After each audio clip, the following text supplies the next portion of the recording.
1 Roi 22, verset 20, Bible du semeur. Il est dit, l'Éternel demanda, qui trompera Akab? Mais depuis quand Dieu va demander de tromper quelqu'un?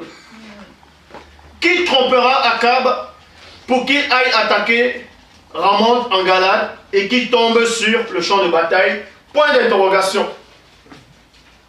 L'un proposa ceci et l'autre cela. On vous dit ici, là, c'était Michée, si vous le lisez bien. C'était un prophète qui s'appelait Michée. Il y avait un roi qui le détestait parce qu'il disait tout le temps la vérité selon lui. Et ça dérangeait le roi. Et Michée dit qu'il a eu une vie. Bon, c'était dans la vision, il dit qu'il a vu Dieu. Il y avait l'armée céleste autour, à sa droite, à sa gauche. Et Dieu cherchait une solution. Donc on vous dit même que ce Dieu la cherche. Parce que celui qui cherche est limité. Dieu n'a pas besoin de le chercher. On vous dit que Dieu cherchait une solution pour qu'un roi puisse périr. Parce que ce roi la dérangeait beaucoup. Donc Dieu ne pouvait pas envoyer la foudre comme Zeus envoyait dans la mythologie grecque. Parce que Zeus était tellement plus puissant. Mais bon.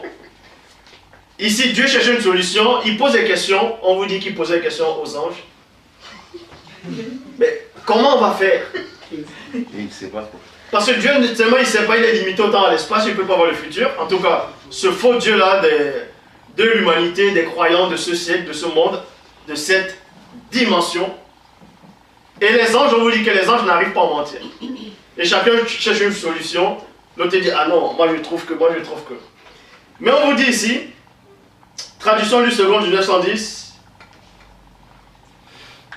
Et l'Éternel dit, qui séduira Akab pour qu'il monte à Ramoth en Galade et qu'il périsse?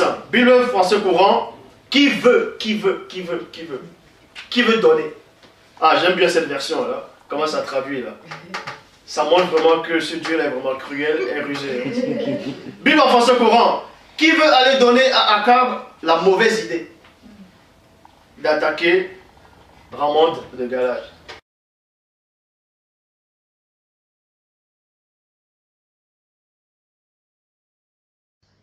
Vous avez vu ce qui s'est passé dans l'Ancienne Alliance, dans le livre de Rois, où Dieu disait, c'est-à-dire les anges étaient autour de lui, Dieu disait, qui c'est qui va aller séduire ce roi? Qui c'est qui va aller séduire cet homme sur la terre?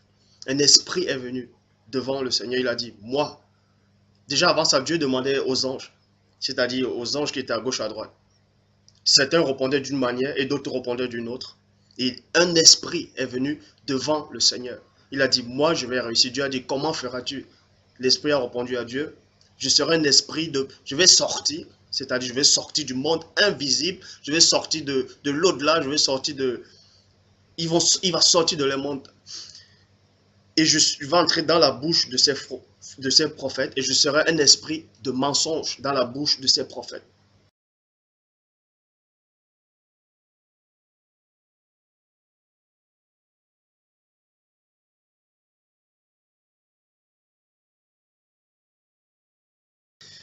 Nous savons que la Bible dit dans Ésaïe 14, 14, c'est Satan qui parle, il dit, je serai semblable au Très-Haut. Donc il veut imiter exactement ce que Dieu fait. Écoutez, pour ça je vais aller dans dans 1 Roi 22, à partir de... Oui, à partir de 19, vous allez comprendre. Et Michée dit, écoute donc la parole de l'Éternel. J'ai vu l'Éternel assis sur son trône et toute l'armée des cieux se tenait près de lui, à sa droite et à sa gauche. Et l'Éternel dit, qui séduira Achab? Qui séduira Akab pour qu'il monte à Ramoth en Galade et qu'il périsse? Dieu dit, qui séduira? Parce que Dieu a vu ce qui se passait. Et ces esprits religieux ont copié. Ils ont copié exactement. Ils ont vu, ils ont copié. Ils savaient.